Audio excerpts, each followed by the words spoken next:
hope you had a good Thanksgiving with your family, brother and mom.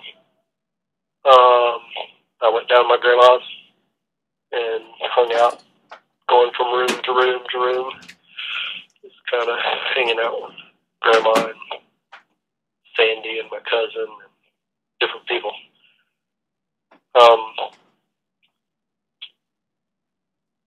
I called because I wanted to tell you that I'm thinking about doing a master's degree in English and doing my thesis on Nabokov. I've already started writing an essay on Nabokov, and I wanted to read some of it to you and see what you thought about it. And I'm also working on this book that I've been doing, sort of an autobiographical piece. I call it Black Blaireau. That's the title of it. The main character, his name is French. Blag means joke or rubbish, nonsense. Blaireau is a badger, and then the animal of the weasel family. You on the phone, Reagan? Yeah. Oh, excuse me. Carmen said... Well, let me get... Okay, I'll tell you when you go. Right. Bye. Bye. There you go. Anyway, give me a call. I've written myself quite a bit of poetry and been reading a lot of poetry. Medieval to the present in English in the original text, not in transliterations. Found some really cool stuff I know you would love. You probably read this old English stuff. But I've got a good Oxford, a fairly recent edition of the Oxford Book of English Verse, and I would like to read some of that to you sometime. Because there's reading this from medieval to present day English through this Oxford book has given me to understand what kind of learning was in T.S. Eliot's poetry. There's so many of his lines come out of this ancient poetry. Not ancient, but 1,000 years past.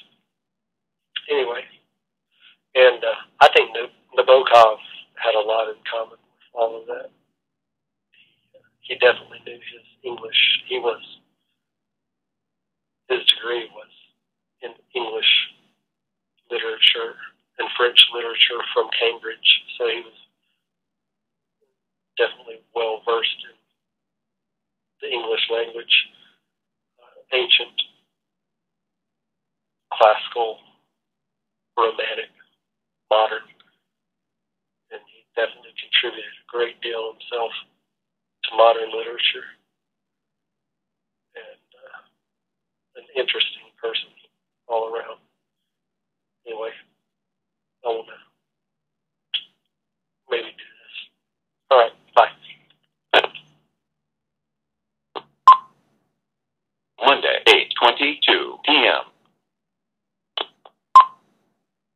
Wednesday, 2:21 p.m. Good. Checking in with you, man.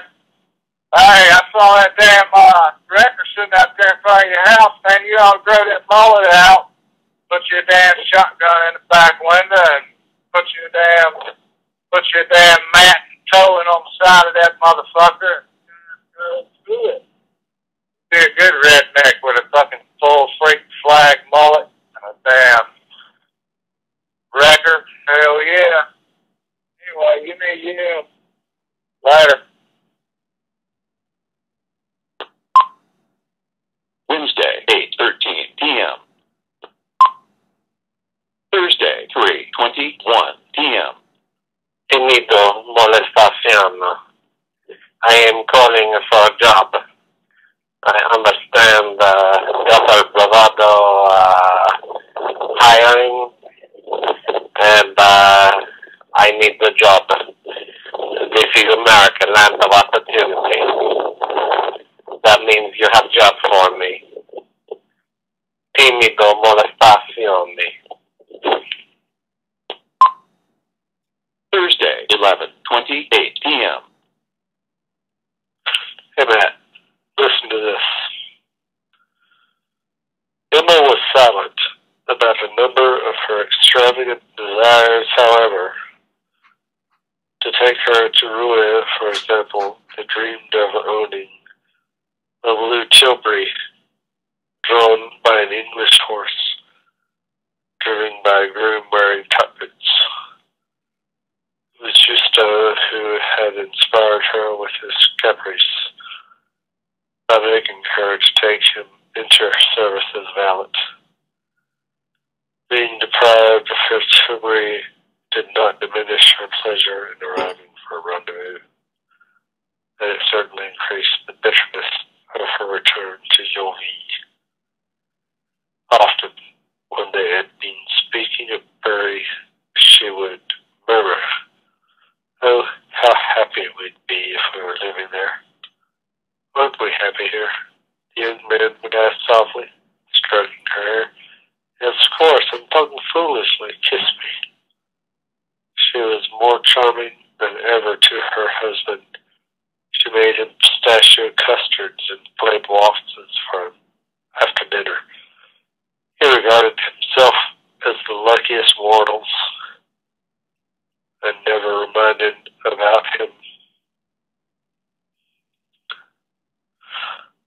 worried about him, until suddenly one evening he asked her, "Is Mademoiselle Lampellier who gives you lessons, isn't it?" "Yes."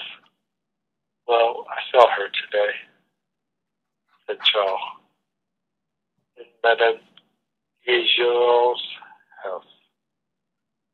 I talked to her about you. She doesn't know you." It was like a thunderbolt, however. She answered in a natural tone. She must have forgotten my name. Or maybe there were several piano teachers named Lampellier et Auer, said the doctor. "Maybe so." And she quickly added, "Anyway, I have my receipts. Here, look." She went to the writing desk, rummaged through all the drawers, mixed up all the papers, and finally became so frantic that Shaw strongly urged her not to go to so much trouble for those wretched receipts. "I'll find them," she said.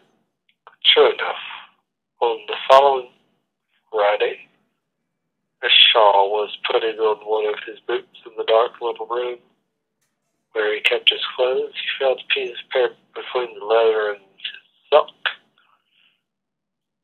He pulled it out and read, "Received the sum of 65 francs for 3 months of lessons plus various supplies. Félicie Lampellier, music teacher." How the devil did this get into my boot? It probably fell down from that old box full of bills on the shelf, she replied. Funded on her whole life was a tissue of lies, which she wrapped around her love like a veil to hide it. Lying became a need, mania, pleasure. So much so that if she said she had walked